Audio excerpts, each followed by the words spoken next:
पंक्तियां हैं कि विश्व की सब कामनाएं पूर्ण करने के लिए मैं, विश्व की सब आपदाएं दूर करने के लिए मैं चाहता हूं मैं सकल संसार को साधक बना दूं, चाहता हूं मैं मुझे दीपक जला जगमगा दूं। ऐसे बुझे हुए दीपक की रोशनी और ऐसे साधक राजनीति के पुरोधा और पूरे विश्व में जिनकी राजनीति की शुचिता और सुशासन आज एक चर्चा का विषय बना है, एक विमर्श का विषय बना है, ऐसे हम सबके यशस्वी नेता आदरणीय योगी आदित्यनाथ जी को मैं आप सबके आग्रह पर आपके जोरदार तालियों के बाद उन्हें आमंत्रित कर रहा हूं। हमारा मार्गदर्शन होगा, हम सबका आप दिशा निर्देश करेंगे। आदरणीय योगी आदित्यनाथ।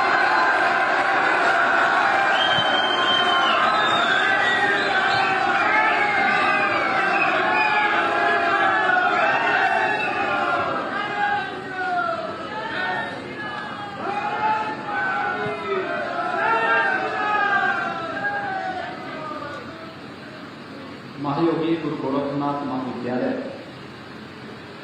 में आज की इस मूर्ति स्थापना के कार्यक्रम में मंच पर उपस्थित उत्तराखंड के लोकप्रिय मुख्यमंत्री माननीय पुष्कर सिंह धामी जी, पूर्व मुख्यमंत्री और गढ़वाल संसदीय क्षेत्र से लोकप्रिय सांसद माननीय श्री तीरथ सिंह रावत जी, पूर्व मुख्यमंत्री माननीय श्री त्रिवेंद्र सिंह रावत जी,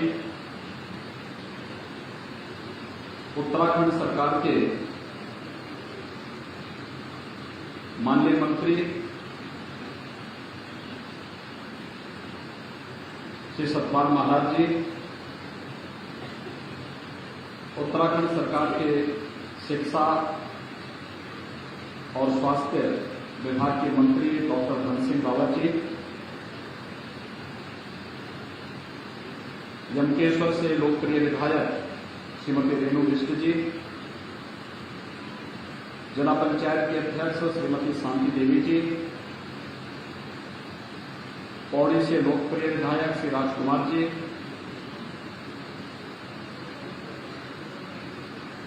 परमार्थ निकेतन ऋषिकेश से परमाध्यक्ष पूज्य स्वामी चिदानंद सरस्वती जी महाराज,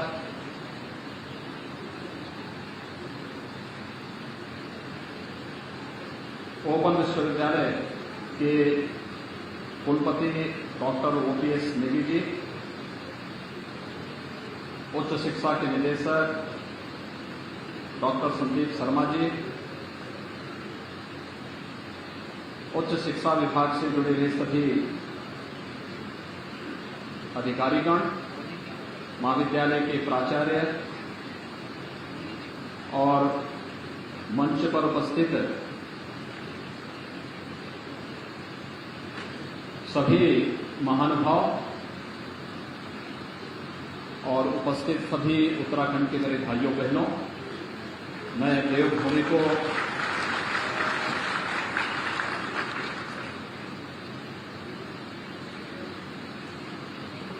कोटि कोटि नमन करता हूं। आज बहुत पावन तिथि है, अक्षय तृतीया की तिथि है और मुझे यहां पर एक साथ कई कार्यक्रमों के साथ जुड़ने का अवसर प्राप्त हो रहा है। अभी हम लोगों ने यहां के मुख्यमंत्री जी के साथ पूर्व मुख्यमंत्री श्री त्रिवेंद्र सिंह रावत जी, श्री तीरथ सिंह रावत जी, यहां उत्तराखंड सरकार के जो हमारे माननीय मंत्री सतपाल महाराज जी, डॉक्टर धन सिंह रावत जी, यहां की लोकप्रिय विधायक हमारे पौड़ी से विधायक और अन्य पदाधिकारियों और महाविद्यालय और शिक्षा विभाग के जुड़े हुए उच्च पदाधिकारियों के साथ में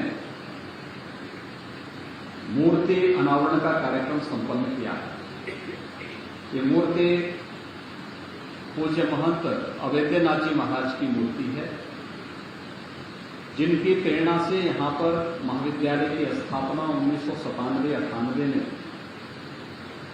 संपन्न हो रहा था, कार्यक्रम आगे बढ़ा था। और आज मुझे बताते हुए प्रसन्नता है, मैं धन्यवाद दूंगा उत्तराखंड सरकार को, श्री पुष्कर सिंह धामी जी को, श्री त्रिवेंद्र सिंह रावत जी को, यहां के लोकप्रिय सांसद, यहां के लोकप्रिय विधायक और यहां के शिक्षा मंत्री तथा यहां के पर्यटन और संस्कृति मंत्री को कि उन्होंने यहां पर आज इस कार्यक्रम को संपन्न किया है कि पूज्य महंत अगस्त्यनाथ जी महाराज की एक भव्य प्रतिमा की स्थापना यहां पर हो सके। यद्यपि महंत अगस्त्यनाथ जी महाराज का जन्म इसी भूमि पर हुआ था, यही विकासखंड है और इसी विकासखंड में ग्राम कांडी में ही उनका जन्म हुआ था। लेकिन 1940 के बाद उनको कभी इस धरती पर वापस आने का अवसर नहीं प्राप्त हुआ। उनके मन में कभी कभी इच्छा होती थी, लेकिन इन्हीं कारणों से वो कार्यक्रम टल जाता था। लेकिन वह अक्सर पूछते थे मुझसे कि वहां पर शिक्षा की व्यवस्था कैसे चल रही है, कैसे वहां के बच्चे पढ़ने जाते हैं, क्योंकि उनकी प्रारंभिक शिक्षा ग्राम ठांगर में हुई थी। उसके बाद वो पढ़ने के लिए चमकोट खाल चले गए, लेकिन मां बाप और परिवार के सभी सदस्यों के असामयिक निधन के कारण बहुत छोटी उम्र में ही उनको घर छोड़ करके जाना पड़ा। लेकिन एक लंबे समय तक पूरे देश का भ्रमण करते करते, स्वाध्याय करते करते अंततः वह गोरखपुर में उस समय के गोरक्ष पीठाधीश्वर महंत दिग्विजयनाथ जी महाराज के संपर्क में आए और बाद में उन्होंने महंत दिग्विजयनाथ जी का शिष्यत्व ग्रहण किया और वहां से उन्होंने उसे अपना कर्म क्षेत्र गोरखपुर को बना करके वहां पर धर्म के प्रचार का, अध्यात्म के प्रचार का, शिक्षा, स्वास्थ्य और लोक कल्याण के अभियान के साथ में जुड़े। पूरे देश के अंदर उनका भ्रमण होता था और उनकी इच्छा होती थी और इसीलिए उन्होंने मुझे 1996-97 में पूछा, कहा कि वहां के बच्चे पढ़ाई कैसे करते हैं। मैंने उनको बताया कि वहां पे कुछ जगह इंटर कॉलेज है, लेकिन डिग्री कॉलेज कोटद्वार और इसी के बीच में कहीं नहीं है। मैंने कहा देखो, अगर हो सके तो वहां एक डिग्री कॉलेज जरूर बने। और संजोग से उस समय यहां की कुछ लोगों की एक समिति मेरे पूज्य पिता के साथ उन्होंने संपर्क किया कि हम लोग एक डिग्री कॉलेज बनाना चाहते हैं। तो उन्होंने कहा जमीन कौन दे रहा है?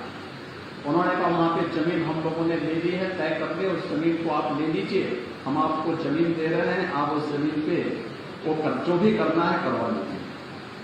और फिर इस प्रक्रिया को हम लोगों ने 1996-97 में प्रारंभ किया।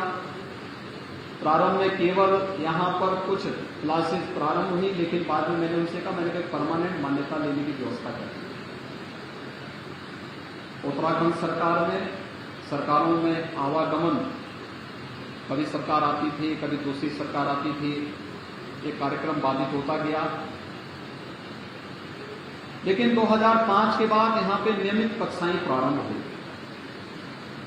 और आज मुझे बताते हुए प्रसन्नता है कि महाविद्यालय के लिए जो जमीन ली गई थी उसी जमीन में यहां की तहसील भी बनी और तहसील के बाद महाविद्यालय भी यहां पर प्रारंभ हो चुका है।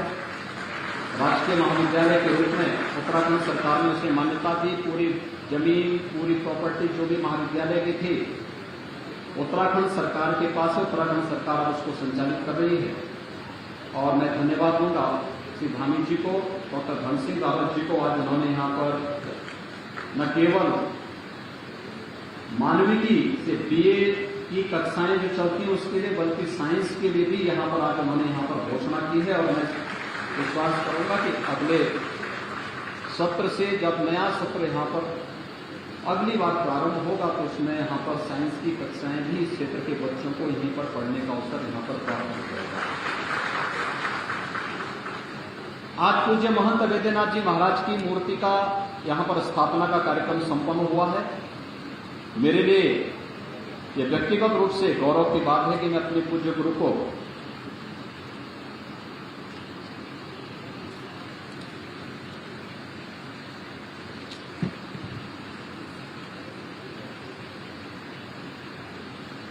उनकी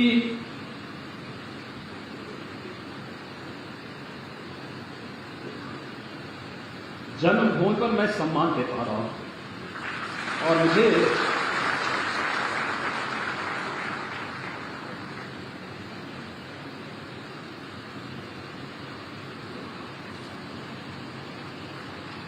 इस कार्यक्रम में उत्तराखंड सरकार ने बुलाया।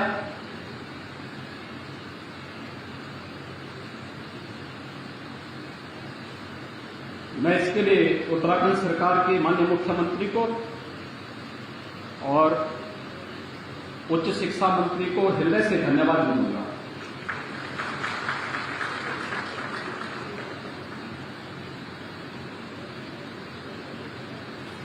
भाइयों बहनों, आज मेरे लिए और भी गौरव का विषय है कि यहां पर मुझे अपने स्कूली गुरुओं का भी सम्मान करने का सौभाग्य प्राप्त हुआ। मैंने पहली से 9वीं क्लास तक यहां पे पढ़ा था, फांगर में, चंपोट थाल में। 9वीं क्लास के बाद मैं अपने पिताजी के साथ चला गया और मुझे आज इस बात का दुख है कि बहुत सारे ऐसे हमारे उस समय के गुरुजन जो आज नहीं हैं, लेकिन 6 हमारे गुरुजनों को श्री राजेंद्र सिंह रावत जी,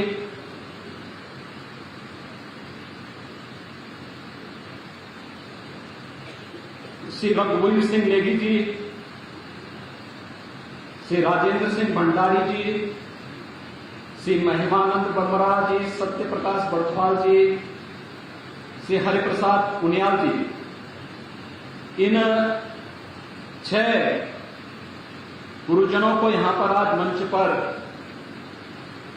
मुझे सम्मान करने का अवसर प्राप्त हुआ। मुझे केवल उत्तराखंड के नौजवानों से एक बात कहनी है। मैं देख रहा था, मैं बहुत बार देखता हूं, सुनता हूं, और त्रिवेंद्र जी ने जब यहां पर मुख्यमंत्री थे उस समय यहां पर एक उत्तराखंड का उन्होंने एक आयोग भी बनाया था, पलायन आयोग बनाया था। और मुझे उस समय इस बात को लेकर के खासतौर पर इस बात की चिंता होती थी कि आखिर उत्तराखंड से लोग पलायन क्यों कर रहे हैं। यहां पर जितनी अच्छी शिक्षा है, जितना अच्छा माहौल है पठन पाठन का, जितना प्राकृतिक सौंदर्य है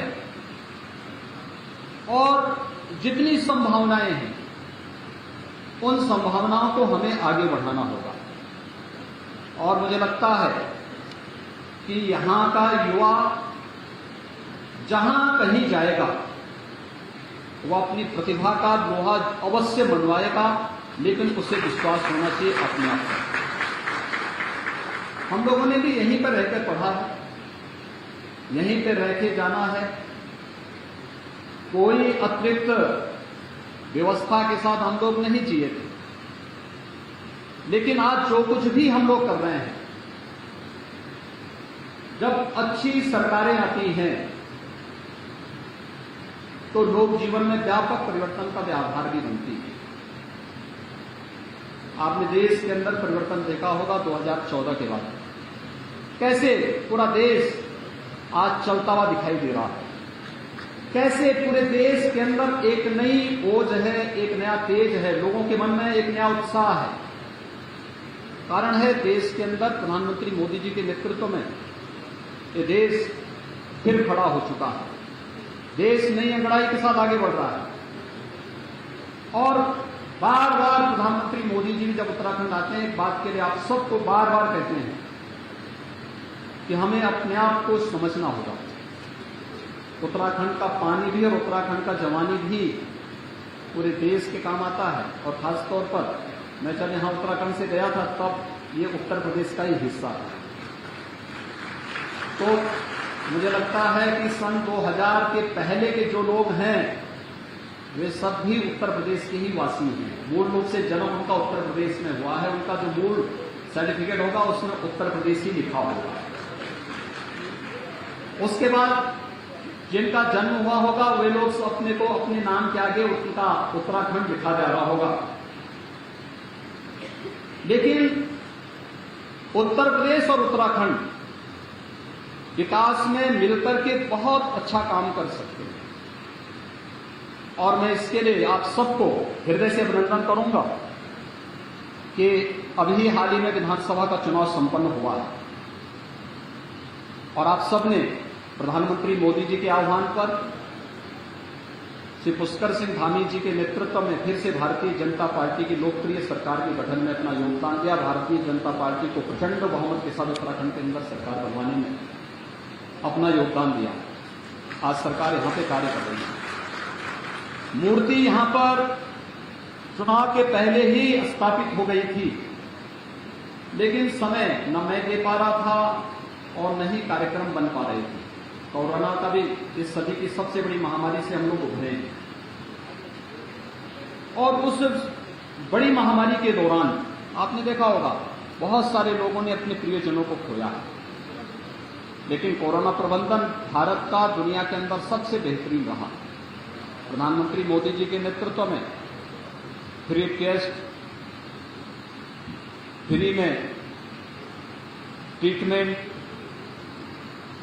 फ्री में टीका, फ्री में राशन, हर जरूरतमंद बीमारी, कोई भी बीमारी होती थी, महामारी कोई भी होती थी दुनिया के अंदर, सदी की पुरानी महामारियों के इतिहास को अगर आप देखेंगे एक बात रही है कि जितनी मौतें बीमारी से होती थी उससे कई गुना मौतें उसके बाद उसके साइड इफेक्ट से होती थी। साइड इफेक्ट का मतलब भूखमरी से होती थी या उसके बाद जो कमजोरी आती थी, तो तमाम प्रकार की विकृतियां आती थी, उससे ज्यादा मौतें होती थी। पहली बार है जब सरकार ने बीमारी की रोकथाम के लिए भी प्रभावी व्यवस्था की, फ्री में टेस्ट की व्यवस्था की, फ्री में उपचार की व्यवस्था की, फ्री में वैक्सीन का व्यवस्था की। देश के अंदर फ्री में वैक्सीन, उत्तराखंड में तो सभी लोगों को डबल डोज लग चुका है और कितना बड़ा रक्षण का कार्यक्रम, टीका अनुरक्षण का कार्यक्रम देश के अंदर चला है। उत्तर प्रदेश में हम लोग 31.5 करोड़ वैक्सीन की डोजेज अब तक वहां के लोगों को दे चुके हैं। फ्री में, सब कुछ फ्री में उपलब्ध करवाया गया। अगर कोई सरकार लोकप्रिय सरकार नहीं होती, संवेदनशील सरकार नहीं होती, क्या इतना बड़ा काम हो पाता? नहीं हो पाता। एक संवेदनशील सरकार यही होती है और मुझे लगता है ये संवेदनाएं हम सबको इस बात के लिए सदैव प्रेरित करती हैं कि हमें भी सरकार के इस मिशन में टीम के साथ मिलकर के काम करना होगा। प्लान को बचाना पड़ेगा। उत्तराखंड को अगर बचाना है, केवल उत्तराखंड को बचाने की समस्या नहीं है, यह देश को बचाने की समस्या है। देश की उत्तरी सीमा से लगा हुआ क्षेत्र और उसकी सुरक्षा की दृष्टि से भी हमें प्लान को रोकना होगा। बहुत संभावनाएं हैं उत्तराखंड में। मैं भी मुख्यमंत्री से चर्चा कर रहा था, मैं यमकेश्वर गया था और कई वर्षों के बाद मुझे यमकेश्वर में दर्शन करने का अभी सौभाग्य प्राप्त हुआ। मैं देख रहा था वहां पर हम लोग बचपन में जाते थे और इसी महीने जब हम लोग जाते थे तो यमकेश्वर में वहां पे हम लोगों को नदी में नहाने का अवसर मिलता था। पूरा वहां पे इतना ज्यादा पानी होता था कि हम लोग वहां पे डुबकी लगाते थे।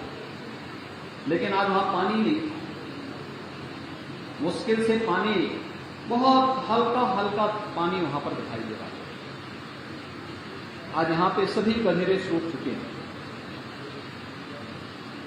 वृक्षारोपण करना होगा। जल संरक्षण के लिए प्रधानमंत्री जी के मिशन के साथ जुड़ना होगा। उत्तराखंड को बचाना है तो प्राकृतिक सौंदर्य आपके पास है, देव मंदिर हैं। स्पिरिचुअल टूरिज्म के साथ साथ इको टूरिज्म का बहुत बड़ा केंद्र बन सकता है। लाखों नौजवानों को यहां इसके माध्यम से नौकरी और रोजगार उपलब्ध हो सकता है और उस अभियान के साथ हमें जुड़ना होगा। आज आपने देखा होगा यहां के लोकप्रिय मुख्यमंत्री बोल रहे थे कि अयोध्या और काशी में उनको जाने का अवसर प्राप्त हुआ। काशी में कितना संकरा, वाराणसी में भगवान बाबा विश्वनाथ मंदिर में जाने का कितना संकरा रास्ता था, 5 फुट का रास्ता था। प्रधानमंत्री मोदी जी के विजन को सरकार ने लागू किया। आज वहां पे केवल मंदिर कैंपस में ही, जहां पर 50 लोग इकट्ठा नहीं हो सकते थे, आज वहां पर 5 लाख श्रद्धालु एक दिन में आ जाए तब भी कोई समस्या नहीं खड़ी होने वाली। इतना अच्छा गलियारा बना दिया गया है, इतना अच्छा स्थान बना दिया गया है और प्रतिदिन काशी विश्वनाथ मंदिर में 1 लाख श्रद्धालु दर्शन करने के लिए वर्तमान में आ रहा है। 1 लाख श्रद्धालु। अयोध्या में राम मंदिर का निर्माण हो रहा है। राम मंदिर का निर्माण जब हो जाएगा, अयोध्या में भी प्रतिदिन 1.5 से 2 लाख से कम श्रद्धालु नहीं आने वाला है। ये केवल श्रद्धालु नहीं आता है, और श्रद्धालु अपने साथ तमाम रोजगार लेके आता है। होटल चलेंगे, टैक्सी चलेंगी, गाइड का काम होगा, दुकानें चलती हैं।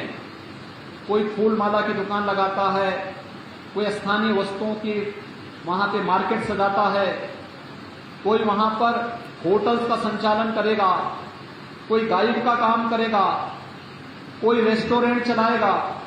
तमाम अन्य गतिविधियां वहां पर संचालित होती हुई दिखाई देंगी और एक टूरिज्म इतना माध्यम है, इतने लोगों को रोजगार और नौकरी के साथ जोड़ देगा। उत्तराखंड की जितनी आबादी है उससे ज्यादा यहां पर टूरिज्म की संभावनाओं को विकसित करके पूरे उत्तराखंड के साथ साथ देश के लिए बहुत कुछ हम यहां के माध्यम से कर सकते हैं। इसीलिए प्रधानमंत्री जी ने कहा कि अगली सदी हमें उत्तराखंड की सदी के रूप में बनाना चाहिए और उत्तराखंड को सदी के रूप में स्थापित करने के लिए हमें सबसे पहले पलायन को रोकना होगा और पलायन को रोकने के लिए हमें अपने स्कूलों में जाने की आदत डालनी पड़ेगी। मैं यहां पे देखता हूं बच्चियां ज्यादा स्कूल जाती हैं, बच्चे कम जाते हैं। वो थोड़ा बड़ा होता है वो भाग जाता है, कहीं और जगह काम ढूंढता है। लेकिन पढ़ाई पूरी तन्मयता के साथ करिए। दुनिया आपकी प्रतिभा का लोहा मानेगी। अपने गुरुजनों पर विश्वास करिए, अपने बड़ों की कमियों को मत देखिए, अच्छाई को देखिए। हम जो कुछ भी हैं, मैं सच कह सकता हूं कि पूज्य अपने माँ बाप के संस्कार, पूज्य गुरुजनों ने जो शिक्षा दी, जो संस्कार दिए और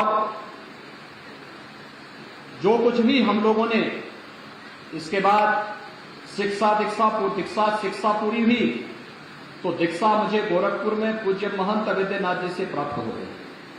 बहुत दिव्य अलौकिक संत थे। अरे सौभाग्य है इस क्षेत्र के लोगों का कि महंत अवैधनाथ जी जैसा संत इस धरती पर पैदा हुआ और उनके सानिध्य में मुझे वहां पर आगे अपना कार्यक्रम आगे बढ़ाने का अवसर प्राप्त हुआ और पूज्य महंत अवैधनाथ जी के सानिध्य में मैंने व्यावहारिक जानकारी ली। लेकिन व्यावहारिक जानकारी के बाद सामाजिक जानकारी हमारी क्या होनी चाहिए, समाज की बारे में हमारी सोच क्या होनी चाहिए, ये मेरा सौभाग्य है। प्रधानमंत्री मोदी जी के रूप में एक यशस्वी नेता भी हमें प्राप्त हुए और आज आप देख रहे होंगे उत्तर प्रदेश जिसके बारे में लोग कहते थे कि ये कभी सुधरेगा नहीं, जिसके बारे में लोगों ने मान लिया था कि यहां दंगे कभी समाप्त नहीं होंगे, यहां पे गुंडागर्दी कभी समाप्त नहीं हो सकती, ये कभी विकास नहीं कर सकता। आज देश के अंदर विकास की दौड़ में अग्रणी राज्य के रूप में उत्तर प्रदेश बढ़ रहा है। आज गुंडागर्दी एकदम समाप्त हो गई है, कोई गुंडागर्दी नहीं है। मैं आज लखनऊ से लगभग 1 बजे के आसपास चला हूं और 1 बजे के आसपास मैं इसलिए भी चला, मेरे पास यद्यपि यहां से एक ऑफर आया था कि आज पवित्र धाम गंगोत्री और यमुनोत्री के कपाट खुलना है तो वहां का दर्शन, मेरी इच्छा थी अक्षय तृतीया का पावन अवसर भी था, लेकिन आज अक्षय तृतीया थी, भगवान परशुराम की जयंती भी है, लेकिन ईद भी था, तो कहीं कोई उपद्रव न हो, शांतिपूर्ण ढंग से सारे कार्यक्रम संपन्न हो। मैं इसलिए 1 बजे तक स्वयं लखनऊ में रहा, और लखनऊ में आपने देखा होगा 25 करोड़ की आबादी का उत्तर प्रदेश में कहीं सड़क पे नमाज नहीं पढ़ेगी, कहीं नहीं। सड़कें हमारी आवागमन के लिए होनी चाहिए। सड़क हम इस प्रकार के किसी आयोजन के लिए, और मैं कहूंगा, मैं सभी से अपील करूंगा कि व्यक्तिगत आस्था का सम्मान होना चाहिए। और मैं तो एक धार्मिक व्यक्ति हूं, मुझसे ज्यादा आस्था के बारे में कौन समझ सकता है, लेकिन आस्था का सम्मान ऐसा नहीं होना चाहिए कि हम लोग अपनी आस्था के सामने आम जन की समस्याओं को नजरअंदाज कर दें, कभी नहीं हो सकता। और लोकतंत्र की जब हम बात करते हैं तो लोकतंत्र में जनता को जनार्दन के रूप में माना गया है। जनता जनार्दन की सेवा करना हमारा दायित्व बनता है, और मैं इस बात को बार बार कहता हूं कि उसको असुविधा नहीं होनी चाहिए, कभी नहीं होनी चाहिए। आपकी आस्था है, आप अपनी आस्था का सम्मान अपने घर में करिए, अपने अंदर करिए। आस्था अंतःकरण का भाव होता है, और हर एक की आस्था का सम्मान होना चाहिए। हम हर एक पर्व और त्योहार को शांतिपूर्ण सौहार्दपूर्ण तरीके से मनवाने की पक्षधर हैं, हर एक का सम्मान इस मामले में करेंगे। लेकिन आस्था के नाम पर भावनाओं के साथ खिलवाड़ करने और जन भावनाओं के साथ खिलवाड़ करने की छूट भी किसी को नहीं दी जानी चाहिए। और इस कार्य को आज उत्तर प्रदेश के अंदर किस रूप में संपन्न हुआ है, सारे कार्यक्रम बहुत अच्छे ढंग से हो रहे हैं। आपने एक और उत्तर प्रदेश के अंदर देखा होगा, ये जितने अनावश्यक माइक होते थे, जगह जगह शोरगुल करते थे, सब उतर रहे हैं। 1 लाख माइक अब तक उत्तर प्रदेश के अंदर उतर चुके हैं। 1 लाख से अधिक माइक, कोई शोरगुल नहीं हो रहा है। अब कोई धर्मस्थल है, उसके बगल में कोई विद्यार्थी अपनी परीक्षा की तैयारी कर रहा है, अनावश्यक शोरगुल में उसकी पढ़ाई बाधित नहीं होगी। कोई बीमार व्यक्ति है, उसके स्वास्थ्य पर प्रतिकूल असर नहीं पड़ेगा। कोई नवजात शिशु है, उसके स्वास्थ्य पर प्रतिकूल असर नहीं पड़ेगा। ये तो पता लगता है कितनी, यानी बजाने वाले को भी नहीं सुनाई पड़ता है कि क्या बोल रहा है वो माइक, लेकिन चिल्लाए जा रहे हैं।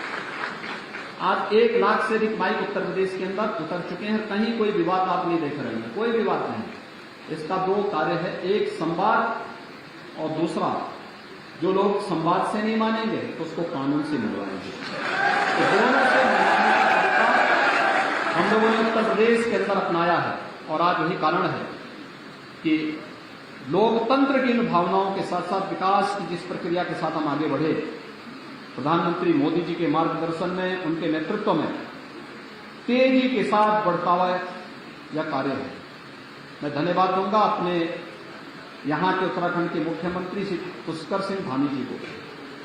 पुष्कर सिंह धामी जी आज यहां पर कल ही उत्तराखंड में चंपावत में उपचुनाव होना है, और मुख्यमंत्री जी स्वयं वहां के प्रत्याशी हैं। और जब चंपावत गए तो वहां उन्होंने गुरु गोरखनाथ मंदिर में दर्शन किया। मैंने कहा भी यार देखिए, सौभाग्य है कि गुरु गोरखनाथ मंदिर का आपने वहां दर्शन किया। आज यहाँ पे महायोगी गुरु गोरखनाथ महाविद्यालय, राजकीय महाविद्यालय में महंत अवेद्यनाथ जी महाराज जिनकी प्रेरणा से यह महाविद्यालय यहाँ पर स्थापित हुआ, इस महाविद्यालय के कार्यक्रम में आपके साथ मुझे भी आने का सौभाग्य प्राप्त हुआ है, और एक प्रकार से चंपावत के प्रचार का शुभारंभ भी है। चंपावत में माननीय मुख्यमंत्री जी के चुनाव प्रचार का शुभारंभ है। ये संदेश वहां तक जाएगा कैसे 21 वर्षों से जकड़ी हुई समस्या का समाधान हुआ। लोग उसको ठेलते थे, एक दूसरे के ऊपर टालने का प्रयास करते थे। इसकी शुरुआत त्रिवेंद्र सिंह जी ने किया था कि उत्तर प्रदेश और उत्तराखंड से जुड़ी हुई जितनी समस्याएं थी, उत्तराखंड बनने के बाद बहुत सारे मामले ऐसे थे जो आपस में अनसुलझे रह गए थे, लेकिन हम लोग समस्या को एक दूसरे को ऊपर धकेलने का प्रयास नहीं करते, समस्या की जड़ में जाते हैं और फिर उसको जड़ मूल से निकाल करके समस्या का समाधान भी करते हैं। और आज मुझे प्रसन्नता है, उत्तर प्रदेश और उत्तराखंड की सारी समस्याओं का समाधान अंतिम चरण में चल रहा है। अभी परसों हम लोग हरिद्वार में भी एक बड़ा कार्यक्रम करेंगे, जिसमें उत्तराखंड, उत्तर प्रदेश और उत्तराखंड से जुड़ी हुई एक बड़ी समस्या थी। वहां पे एक पर्यटन विभाग का बड़ा होटल था, उत्तर प्रदेश सरकार चलाता था, उत्तराखंड सरकार कहती थी कि ये हमारा है। मामला सुप्रीम कोर्ट तक पहुंच गया। तो त्रिवेंद्र सिंह जी आए, कहा क्या किया जा सकता है। मैंने कहा भी वहां भी भारतीय जनता पार्टी की सरकार, प्रदेश में भी भारतीय जनता पार्टी की सरकार, आप बताइए क्या चाहते हैं। उन्होंने कहा कि क्या ये होटल हमें मिल सकता है। मैंने कहा भी उत्तराखंड में है तो उत्तराखंड को देने में मुझे कोई आपत्ति नहीं है, लेकिन एक बार हम लोग विभाग के साथ बैठ लेते हैं। खैर, नौकरशाही की जैसी आदत होती है, हर एक मामले को टालने की होती है। उन्होंने कहा साहब इतने वर्षों से नहीं समाधान हो पाए तो हम क्यों इसको समाधान कर दें। तो मैंने कहा भी हम लोग टालने के लिए नहीं आए, हमको समाधान करने के लिए आए और अभी समाधान होना है। तो उनके सामने कोई वो था नहीं, तो मैंने त्रिवेंद्र जी से कहा, मैंने कहा त्रिवेंद्र जी एक काम करो, उसके बगल में एक लैंड दे दो और मैं उत्तर प्रदेश के लिए एक नया पर्यटन आवास गृह वहां बना लेता हूं, और इसको अलकनंदा जो होटल है ये उत्तराखंड सरकार को हम इसके बाद सौंप देंगे। उत्तर प्रदेश वासियों के लिए हम एक अच्छा बड़ा आवास वहां पर पर्यटन आवास गृह होटल के रूप में बनवा देंगे। उत्तर प्रदेश के वासी आएंगे, वहां आराम से ठहरेंगे, कोई समस्या नहीं होगी। और मैं धन्यवाद दूंगा कि उन्होंने उस समय हमें भूमि दी। आज वहां पर वो बनकर के भव्य भवन बनकर के तैयार हो चुका है। वो इतना भव्य भवन बन चुका है कि अगर पुष्कर सिंह जी उसको देखेंगे कहेंगे कि अब हम इसी को ले लेते हैं। और मैं इस बात के लिए भी धन्यवाद दूंगा कि उत्तर प्रदेश के लिए बद्रीनाथ धाम में भी हमें एक पर्यटन आवास गृह मिला है।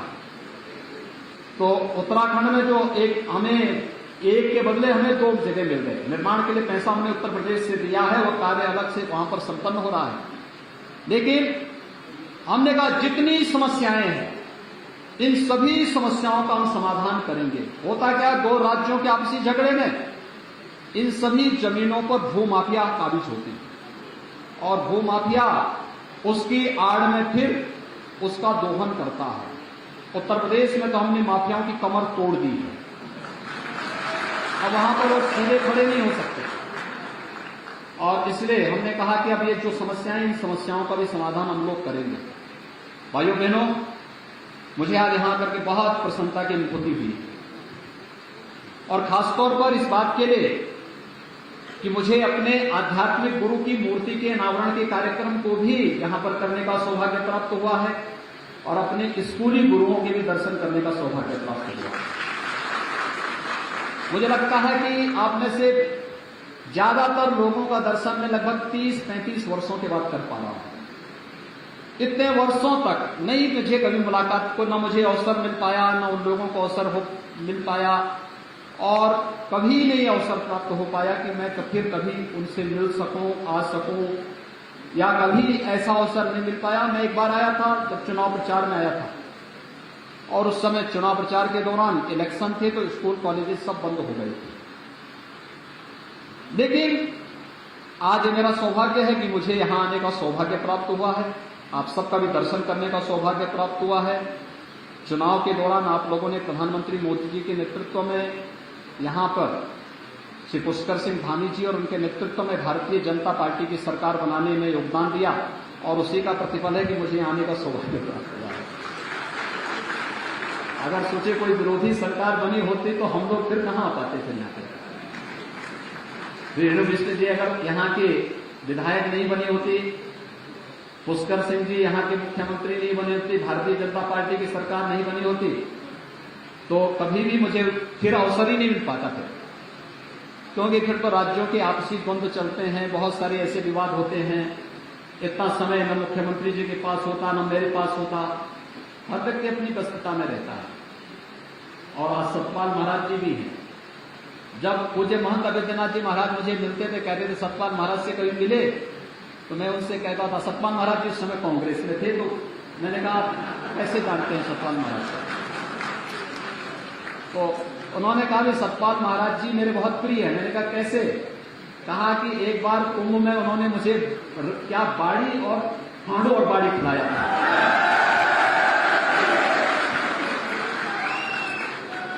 वे अक्सर इस बात को कहते थे।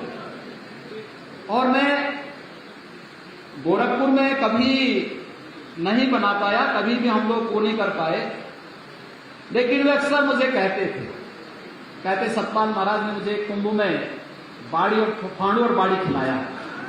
तो मैं अब देखिए 1940 में वो यहां से चले गए थे, 1936 में चले गए थे, लेकिन 1940 में अंतिम बार आए थे। और मैंने उनसे दीक्षा ली 1993-94 में।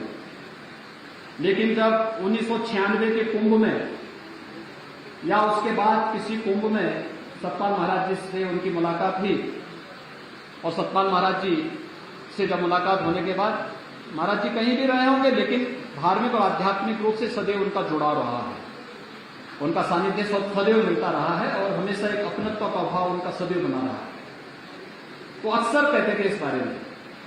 आज मुझे याद आया जब महाराज जी मंच पे थे तो उन्होंने मुझे कहा कि मैंने महाराज को एक महीने का अक्सर कहते थे इस बारे में कि सतपाल महाराज ने मुझे ये खिलाया था और मुझे अच्छा लगा। बहुत दिनों के बाद मैंने वो चीज खाई है जो मैं बचपन में खाता था। देखिए ये हमारी परंपरागत डिश है, इसकी बड़ा महात्मा है। मैं पिछली बार केदारनाथ आया था, तो केदारनाथ में उस समय उत्तराखंड की सभी चीजें मुझे त्रिवेंद्र सिंह जी ने खिलाई थी वहां पे। और केदारनाथ में हम लोगों को लगभग 24 घंटे 36 घंटे लगभग रुकने का अवसर प्राप्त हुआ था। हम जैसे गए वैसे वहां मौसम खराब हो गया और मौसम खराब होने के बाद फिर हम लोग वहां रहे।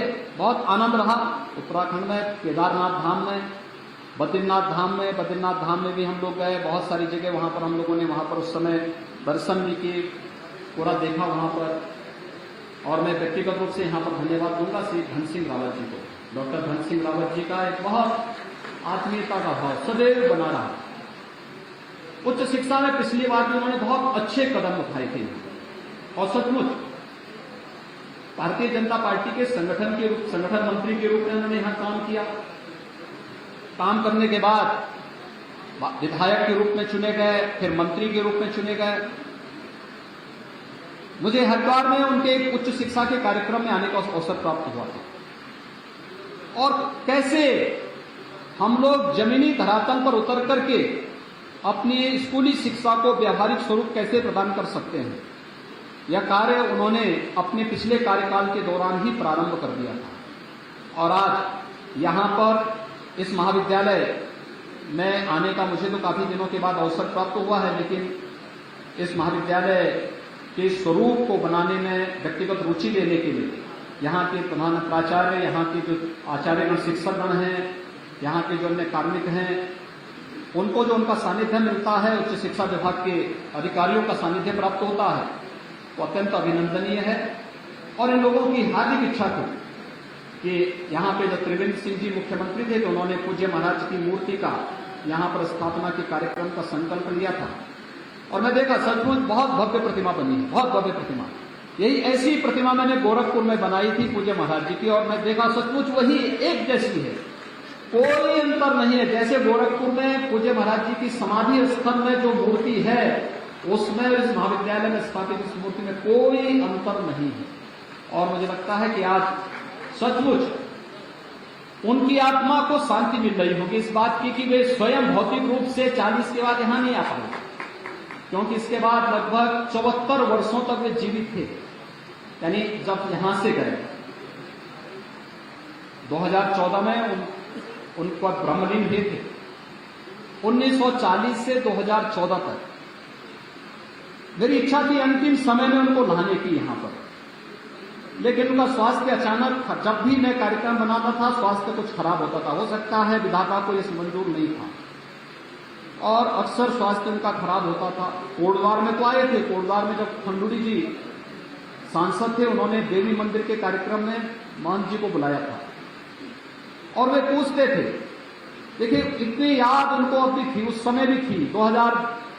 13 तक 14 के प्रारंभिक उसमें तक तो पूछते थे वहां पर यहाँ के बारे में कि भाई वहां वो थल नदी भी था, चमकोड़ खाल के बारे में पूछते थे, यमकेश्वर के बारे में पूछते थे कि यमकेश्वर में भी एक मेला लगता था।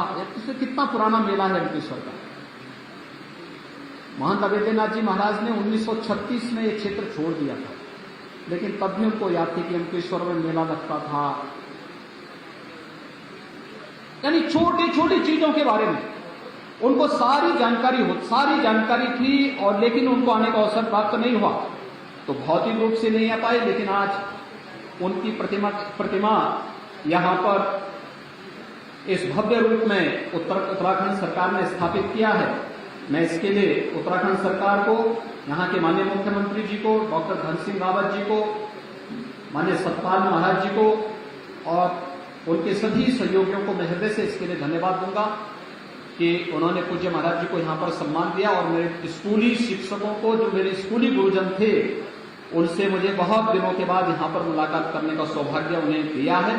मैं एक बार फिर से आप सबका हृदय से धन्यवाद देता हूं कि आपने उत्तराखंड के अंदर एक लोकप्रिय सरकार का गठन किया है, और इस लोकप्रिय सरकार के कारण आज मुझे यहां पर आने का अवसर प्राप्त हुआ है। और मैं विश्वास व्यक्त करता हूं कि उत्तर प्रदेश और उत्तराखंड से जुड़ी हुई जितनी समस्याएं हैं, इन सभी समस्याओं का हम समाधान समयबद्ध ढंग से आप सबकी भावनाओं का सम्मान करते हुए करेंगे। आप सबके प्रति मेरी शुभकामनाएं हैं। ईश्वर आप सबको सुख और समृद्धि की ओर अग्रसर करे, यही मेरी कामना है। बहुत बहुत धन्यवाद। जय हिंद, जय भारत।